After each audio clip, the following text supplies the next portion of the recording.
എന്തുകൊണ്ട് മതം എന്ന വിഷയമാണ് ഞാൻ സംസാരിക്കുന്നത്. എന്തുകൊണ്ട് ഇസ്ലാം, എന്തുകൊണ്ട് നാം ഇസ്ലാം മതം സ്വീകരിച്ച് ഇസ്ലാമികമായി ഇസ്ലാം അനുസരിച്ചുകൊണ്ട് ജീവിക്കുന്നു എന്ന ചോദ്യത്തിന് ഉത്തരം നൽകേണ്ടതുണ്ട്.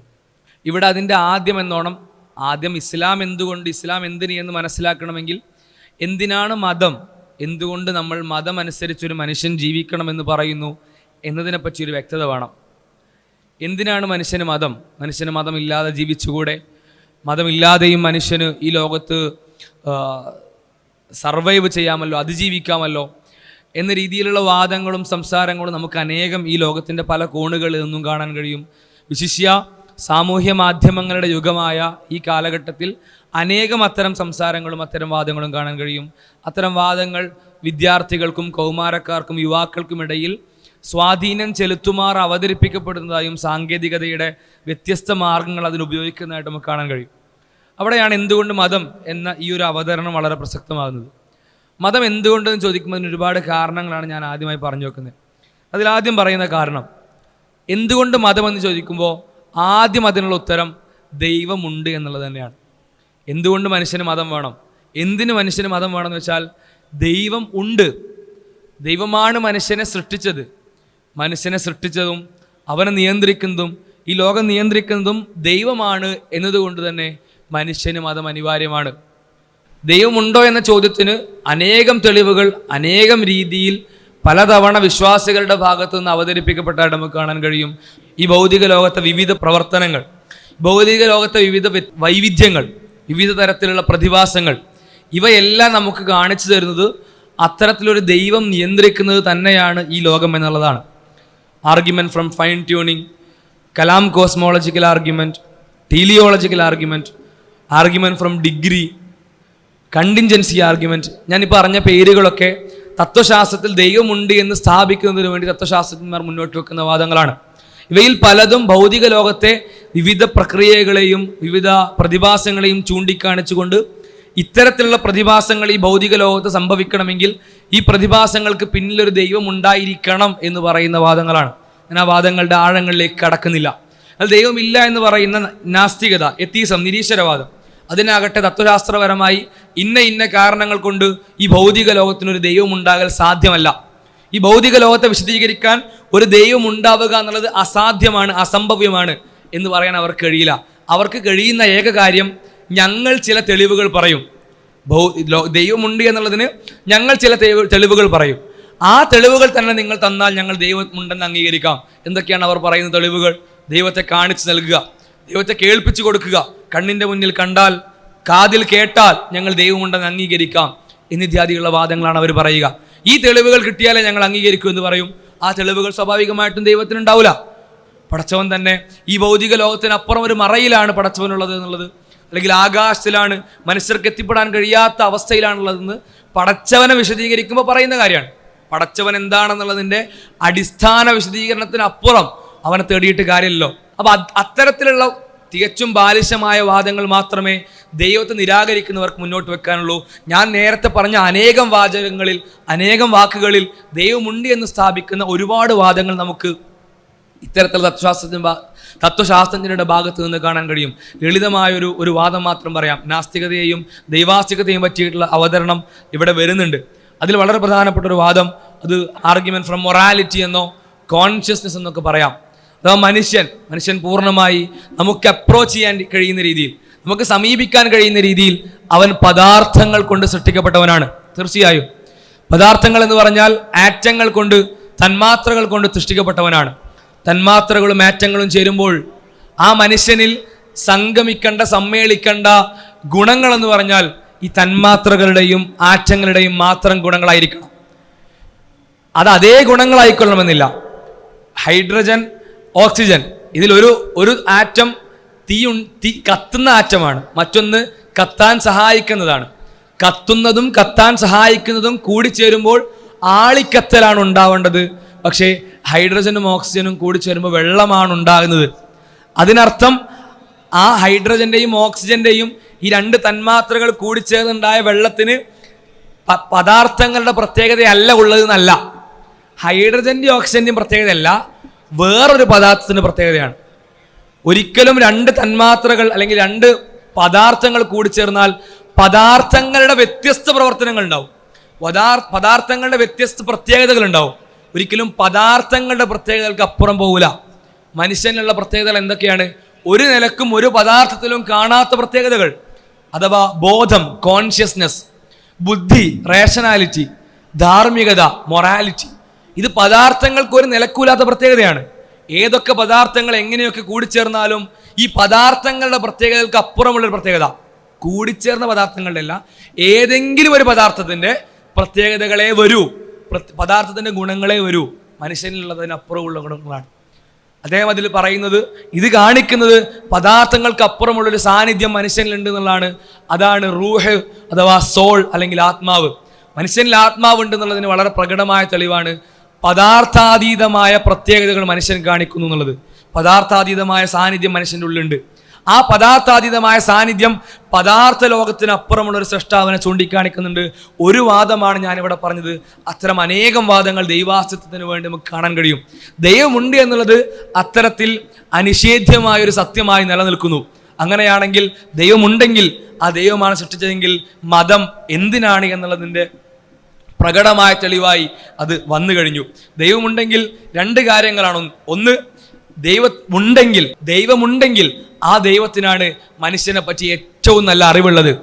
അങ്ങനെയാണെങ്കിൽ ആ ദൈവമല്ലേ മനുഷ്യന്റെ ജീവിതക്രമം അഥവാ മതം എങ്ങനെയാണെന്ന് അവന് പറഞ്ഞു കൊടുക്കേണ്ടത്? അതെ, അത് ദൈവം എന്നുള്ള ദൈവാസ്തിത്വം, എന്തുകൊണ്ട് മതം എന്ന ചോദ്യത്തിന് ഉത്തരം നൽകുന്നതിൻ്റെ ഒരു ഭാഗമാണ്. മറ്റൊന്ന് ദൈവത്തിന് നന്ദി കാണിക്കുന്നതുമായി ബന്ധപ്പെട്ടതാണ്. ദൈവമുണ്ടെങ്കിൽ, ദൈവമാണ് മനുഷ്യനെ സൃഷ്ടിച്ചതെങ്കിൽ സ്വാഭാവികമായിട്ടും മനുഷ്യന്റെ ജീവിതത്തിലുള്ള അനേകം അനുഗ്രഹങ്ങൾ, ആ അനുഗ്രഹങ്ങൾക്കെല്ലാം ഉടമ ആ ദൈവമായിരിക്കണം. ആ ദൈവമാണ് അനേകം അനുഗ്രഹങ്ങൾക്കുടമയെങ്കിൽ, അല്ലെങ്കിൽ അനുഗ്രഹങ്ങൾ നൽകിയവനെങ്കിൽ ആ അനുഗ്രഹങ്ങൾക്ക് തിരിച്ച് നന്ദി കാണിക്കൽ, അല്ലെങ്കിൽ ആ അനുഗ്രഹങ്ങൾ നൽകിയവന്റെ ഉദ്ദേശ്യം എന്താണോ ആ ഉദ്ദേശ്യത്തിനനുസരിച്ച് പ്രവർത്തിക്കൽ സ്വാഭാവികമായിട്ടും മനുഷ്യന് നിർബന്ധമാണ്. മനുഷ്യനെന്നല്ല എന്തിനും നിർബന്ധമാണ്. അസ്തിത്വ പ്രതിസന്ധിയാണ്. ഒന്ന് ആലോചിച്ച് നോക്കണം. ഒരു കസേര, ആ കസേര എന്തിനുണ്ടാക്കുന്നത്? ഇരിക്കാൻ വേണ്ടിയിട്ട് ഉണ്ടാക്കുന്നേ. ഇരിക്കാനുള്ള കസേരയിൽ ഇരിക്കാൻ കഴിയുന്നില്ലെങ്കിൽ കസേര ഉണ്ടാക്കിയവൻ ആ കസേരയെ ഉപേക്ഷിക്കും, അല്ലെങ്കിൽ പുനർനിർമ്മിക്കും, പൊളിച്ചു മാറ്റി വേറെയാക്കി മാറ്റും. അതിനർത്ഥം എന്താണ്? ഏതൊരു സൃഷ്ടിക്കും ഒരു സൃഷ്ടാവ് ഉണ്ടെന്നുറപ്പായാൽ, ഒരു ക്രിയേറ്റർ ഉണ്ടെന്ന്, ഒരു നിർമ്മാതാവ് ഉണ്ടെന്നുറപ്പായാൽ ആ നിർമ്മാതാവ്, സൃഷ്ടാവ്, ക്രിയേറ്റർ എന്തിനാണോ അതിനെ സൃഷ്ടിച്ചത്, അതിനെ നിർമ്മിച്ചത്, അതിൻ്റെ നിർമ്മാണോദ്ദേശ്യം അല്ലെങ്കിൽ നിർമ്മാണ ലക്ഷ്യം അത് മനസ്സിലാക്കി അതിനനുസരിച്ച് ആ പദാർത്ഥം, ആ സൃഷ്ടി അല്ലെങ്കിൽ ആ നിർമ്മാണം അല്ലെങ്കിൽ ആ നിർമ്മിതി പ്രവർത്തിക്കൽ അനിവാര്യമാണ്. മനുഷ്യൻ എന്തിനാണ് ഉണ്ടാക്കിയത് അതുപോലെ മനുഷ്യൻ പ്രവർത്തിച്ചോണം. കസേരയെ എന്തിനാണ് ഉണ്ടാക്കിയത്?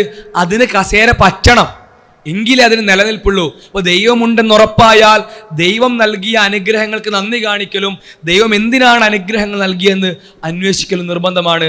അത് മതത്തിൻ്റെ പ്രസക്തിയെ ചൂണ്ടിക്കാണിക്കുന്നു. എന്തുകൊണ്ട് മതം എന്നുള്ളതിൻ്റെ അടുത്ത ഉത്തരം മനുഷ്യപ്രകൃതി മതത്തിനെ ആവശ്യപ്പെടുന്നു എന്നുള്ളതാണ്.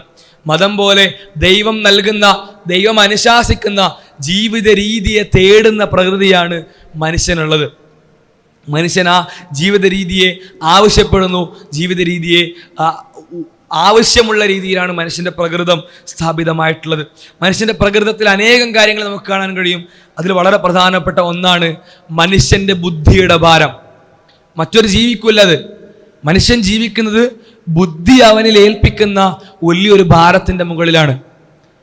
മറ്റുള്ള ജീവികൾക്ക് യഥേഷ്ടം പ്രവർത്തനങ്ങൾ ചെയ്യാം, ഇഷ്ടം പോലെ ഭോഗിക്കാം, ഇഷ്ടം പോലെ ഭക്ഷിക്കാം, ഇഷ്ടം പോലെ നടക്കാം, ഇഷ്ടം പോലെ ഉറങ്ങാം, ഇഷ്ടം പോലെ സമയം ചെലവഴിക്കാം. മനുഷ്യന് എന്തുകൊണ്ട് അത് കഴിയുന്നില്ല? മനുഷ്യന് ബുദ്ധിയുണ്ട്. ആ ബുദ്ധി മനുഷ്യനൊരു ബാധ്യതയാണ്. ആ തരത്തിൽ ആ ബുദ്ധി മനുഷ്യനൊരു ബാധ്യതയും ഭാരവുമാണ്. ആ ബുദ്ധിയെ തൃപ്തിപ്പെടുത്തൽ മനുഷ്യന് അനിവാര്യമാണ്. ആ ബുദ്ധിയെ തൃപ്തിപ്പെടുത്താതെ മനുഷ്യന് ജീവിക്കാൻ കഴിയൂല. ആ ബുദ്ധിയുടെ ഭാരം മനുഷ്യന് മതമുണ്ടെങ്കിലേ ജീവിക്കാൻ കഴിയൂ എന്ന നിലയുണ്ടാക്കുന്നു. ആദ്യത്തെ കാര്യം വിശദീകരണങ്ങൾ. എല്ലാത്തിനും വിശദീകരണം കൊടുക്കേണ്ടി വരുന്നു മനുഷ്യന്. ഞാൻ എന്തിനത് ചെയ്യുന്നു, ഞാൻ എന്തിനിങ്ങനെയാവുന്നു? മൃഗങ്ങൾക്കോ മറ്റു മരങ്ങൾക്കോ മൃഗം, മരം ഇറങ്ങുന്ന അനേകം ജീവികൾക്കോ ഇല്ലാത്തൊരു ഭാരം മനുഷ്യന് വേണ്ടി വരുന്നു. ഞാൻ എപ്പോഴും പറയാറുള്ള ഉദാഹരണമാണ്. അത് തന്നെയാണ് ലളിതം എന്നുള്ളത് കൊണ്ട് അത് തന്നെ വീണ്ടും ആവർത്തിക്കുന്നു. മനുഷ്യൻ ലളിതമായി അവൻ്റെ സഹോദരൻ്റെ മുഖത്ത് നോക്കി ഒന്ന് പുഞ്ചിരിക്കണമെങ്കിൽ, മനുഷ്യൻ അവൻ്റെ സഹോദരൻ്റെ മുഖത്ത് നോക്കി ഒന്ന് പുഞ്ചിരിക്കണമെങ്കിൽ പോലും അവന് അതിന് അനുസൃതമായ ഒരു ആശയം ആവശ്യമാണ്. ഞാൻ എന്തിനാ ചിരിക്കുന്നത് എന്നുള്ളത് അവൻ്റെ ബുദ്ധി അവനോട് ചോദിക്കും. ബുദ്ധിക്ക് മറുപടി കൊടുക്കണം. നീ ചിരിക്കുന്നത് നിന്റെ വ്യക്തിത്വത്തെ മനോഹരമാക്കാൻ വേണ്ടിയിട്ടാണ്. നീ ചിരിക്കുന്നത് നീയും അവനും തമ്മിലുള്ള ബന്ധം സുദൃഢമാക്കാൻ വേണ്ടിയിട്ടാണ്. ചിരിച്ച ബന്ധം സുദൃഢമാകും, നിന്റെ വ്യക്തിത്വം ഉഷാറാകും, സ്വഭാവം നല്ലതായി ബാക്കിയുള്ളവർ വിലയിരുത്തും, സ്വഭാവം നല്ലതായി മറ്റു മനുഷ്യർ വിലയിരുത്തുന്നത് നല്ലതാണ് എന്നിത്യാദിയുള്ള വിശദീകരണങ്ങൾ ബുദ്ധി നൽകിയത് കൊണ്ടാണ് നമുക്ക് ചിരിക്കാൻ പോലും പറ്റുന്നത്. എന്ത് ലളിതമായ പ്രവർത്തനത്തിനും മനുഷ്യന് ബുദ്ധിക്ക് വിശദീകരണം നൽകൽ അനിവാര്യമാണ്. അഥവാ ഒരാശയം, ഒരാദർശം, അതിനനുസരിച്ച് ബുദ്ധിയുള്ള മനുഷ്യന് പ്രവർത്തിക്കാൻ കഴിയൂ. ഈ ബുദ്ധിയുടെ ഭാരം എന്തുകൊണ്ട് മതം മനുഷ്യന് ആവശ്യമാണ് എന്ന് കാണിച്ചു കൊടുക്കുന്നുണ്ട്. ബുദ്ധിയുടെ ഭാരം അതുപോലെ മനുഷ്യനോട് ചോദിക്കുന്ന പ്രധാനപ്പെട്ട ഒരു ചോദ്യമാണ്, എന്തിനാണ് നീ ജീവിക്കുന്നത്? നിന്റെ ഈ ജീവിതം എന്താണ്? എന്തിനാണ്? ജീവിതത്തിന്റെ ലക്ഷ്യം എന്താണ്? ആ ചോദ്യത്തിന് ഉത്തരം നൽകൽ ബുദ്ധിയുള്ള മനുഷ്യന് അനിവാര്യമാണ്. ആ ഉത്തരം നൽകിയാലേ അവന് ജീവിക്കാൻ കഴിയൂ. ഈ ബുദ്ധി ചോദിക്കുന്ന പ്രധാനപ്പെട്ട ഈ ചോദ്യം എന്തുകൊണ്ട് മനുഷ്യന് മതം ആവശ്യമാണ് എന്ന് കാണിച്ചു നൽകുന്നു. ഒരു ഉദാഹരണം പറഞ്ഞു. ഹംസ ജോസ് എന്ന് പറയുന്ന പണ്ഡിതൻ, അദ്ദേഹം പറയുന്നൊരു ഉദാഹരണം, അദ്ദേഹം ഒരു കഥയെപ്പറ്റി അല്ലെങ്കിൽ ഒരു സന്ദർഭത്തെ പറ്റി ആലോചിക്കാൻ നമ്മളോട് പറയാണ്. നമ്മളെല്ലാവരും രാത്രി കിടന്നുറങ്ങി രാവിലെ എഴുന്നേൽക്കുന്നത് ഒരു സ്റ്റാർട്ടാക്കി വെച്ച, ഓണാക്കി വെച്ച, പറക്കാൻ തയ്യാറായി നിൽക്കുന്ന എയ്റോപ്ലെയിനിലാണെന്ന് വിചാരിക്കുക. ആ എയ്റോപ്ലെയിനിനുള്ളിൽ അനേകം സൗകര്യങ്ങളാണെന്ന് വിചാരിക്കുക. നമ്മുടെ ഇച്ഛകൾ പൂർണ്ണമായി പൂർത്തീകരിക്കാൻ കഴിയുന്ന സൗകര്യങ്ങൾ ആ എയ്റോപ്ലെയിനിനുള്ളിലുണ്ട്. നമ്മൾ രാത്രി കിടന്നുറങ്ങിയത് വീട്ടിലാണ്, എഴുന്നേറ്റത് ഈ സൗകര്യങ്ങളുള്ള എയ്റോപ്ലെയിനിലാണ്. ഇതെങ്ങോട്ടോ പോകാൻ നിൽക്കുകയാണ്. ബുദ്ധിയില്ലാത്ത മൃഗങ്ങളാണെങ്കിൽ ആ മൃഗങ്ങൾക്ക് മനോഹരമായി എഴുന്നേറ്റതിന് ശേഷം ആ എയ്റോപ്ലെയിനിനുള്ളിലുള്ള സൗകര്യങ്ങൾ ആസ്വദിക്കാം. ബുദ്ധിയുടെ ഭാരം മനുഷ്യനതിന് സമ്മതിക്കൂല. അവന്റെ മുന്നിലുള്ളത് എത്ര മനോഹരമായ ഭക്ഷണമാണെങ്കിലും, എത്ര മനോഹരമായ ഇണയാണെങ്കിലും, എത്ര മനോഹരമായ മറ്റ് സൗകര്യങ്ങളാണെങ്കിലും അവനത് ആസ്വദിക്കാൻ കഴിയില്ല. ബുദ്ധിയുടെ ഭാരമുള്ള മനുഷ്യന് എങ്ങനെ ഞാനിവിടെ വന്നു, എങ്ങോട്ട് ഈ എയ്റോപ്ലെയിൻ പോകാൻ നിൽക്കുന്നു, ഇത് പറന്ന് അവസാനം എങ്ങോട്ടാണ് എത്തുക, ഞാൻ എന്തിനാ അവിടെ വന്നത്, എന്നെ എന്തിനാ അങ്ങോട്ട് കൊണ്ടുപോകുന്നത് എന്ന ചോദ്യത്തിനുള്ള ഉത്തരം അവന്റെ ബുദ്ധിക്ക് കൊടുത്തു കഴിഞ്ഞാലേ അവൻ ഈ ആസ്വാദനങ്ങൾ പോലും ആസ്വദിക്കാൻ കഴിയുള്ളൂ. ബുദ്ധിയുടെ ഭാരം അവൻ അനുഭവിക്കുന്നുണ്ട്. ആ ഭാരം അനുഭവിക്കുന്ന മനുഷ്യന് വിശദീകരണങ്ങൾ നൽകപ്പെടണം. എന്തിന്, എവിടേക്ക്, എവിടെ നിന്ന് എന്ന ചോദ്യങ്ങൾക്ക് ഉത്തരം ലഭിക്കണം. ആ ചോദ്യങ്ങൾക്ക് ഉത്തരമാണ് മതം. അവിടെയാണ് മതം അനിവാര്യവും നിർബന്ധവുമായി മാറുന്നത്. മറ്റൊന്ന് ധാർമ്മികതയാണ്. ഈ ബുദ്ധിയുള്ള മനുഷ്യൻ, നേരത്തെ പറഞ്ഞല്ലോ, ബുദ്ധിയുള്ള മനുഷ്യന് വിവേകമുണ്ട്. എവിടെ എന്ത് പ്രവർത്തിക്കണമെന്ന് ആലോചിക്കാനും ചിന്തിക്കാനുമുള്ള കഴിവുണ്ട്. അത് അബദ്ധവും അപകടവും കൂടി വരുത്തുന്നുണ്ട്. നന്മ മാത്രമല്ല, അബദ്ധവും അപകടവും കൂടി ഉണ്ടാക്കുന്നുണ്ട്. എങ്ങനെയാണ്? ആലോചിച്ച് നോക്കാം. നമുക്ക് അറിയാം, മൃഗങ്ങൾക്കിടയിൽ സ്ഥാപിതമായ ലിഖിതമായ നിയമങ്ങളില്ല, പക്ഷെ മനോഹരമായി അവരുടെ ജീവിതം മുന്നോട്ട് പോകുന്നു. കാട്ടിൽ നിയമങ്ങൾ അത്തരത്തിലില്ല. സിംഹരാജൻ നമ്മളുടെ സങ്കല്പത്തിൽ വരുന്നത് മനുഷ്യന് ബുദ്ധി ഉണ്ടായതുകൊണ്ടാണ്. കാട്ടിൽ സിംഹരാജൻ ഇല്ല, രാജാവില്ല, മന്ത്രിമാരില്ല, നിയമപാലകരില്ല. എങ്ങനെ അവരുടെ ജീവിതം മനോഹരമായി നടക്കുന്നു? ഓർക്ക് ബുദ്ധിയില്ല. മനുഷ്യന് വലിയ ബുദ്ധിയുണ്ട്, അല്ലെങ്കിൽ ഡെവലപ്ഡായ ബുദ്ധിയുണ്ട്. അവർക്ക് അത്ര വികസിക്കാത്ത അവരുടെ ജീവിതത്തിന് ആവശ്യമായത് മാത്രമേ ഉള്ളൂ. മനുഷ്യന് ബുദ്ധി ഉള്ളത് കൊണ്ട് തന്നെ അവൻ പലതും ചെയ്യും. ഉറപ്പ് പറയാൻ കഴിയോ? 10 മിനിറ്റ് ഇന്ത്യയിലെ ഒരു നിയമങ്ങളും നിങ്ങളുടെ ഒരു പ്രവർത്തനത്തിനും ബാധകമാവില്ല എന്ന് പറഞ്ഞുകൊണ്ട് ഈ രാജ്യത്ത് കൊടുക്കുകയാണെങ്കിൽ ആ 10 മിനിറ്റിന് ശേഷം ഇന്ത്യയിലെ എത്ര കോടി ജനങ്ങൾ ബാക്കിയുണ്ടാവും? ഇന്ത്യയിലെ എത്ര സ്ത്രീകളുടെ ചാരിത്രം സംരക്ഷിക്കപ്പെട്ടിട്ടുണ്ടാവും? എത്ര മനുഷ്യർ കൊല ചെയ്യപ്പെട്ടിട്ടുണ്ടാവും? എത്ര മനുഷ്യർ കൊള്ള ചെയ്യപ്പെട്ടിട്ടുണ്ടാവും? നിയമങ്ങളെ 10 മിനിറ്റിലേക്ക് പോലും അസാധുവാക്കാൻ കഴിയാത്തത്രത്തോളം ധാർമ്മികതയുടെയും നിയമത്തിൻ്റെയും വലയത്തിൽ കഴിയുന്ന, അതിൻ്റെ കെട്ടുപാടുകളിൽ കഴിയുന്ന ജീവിയാണ് മനുഷ്യൻ.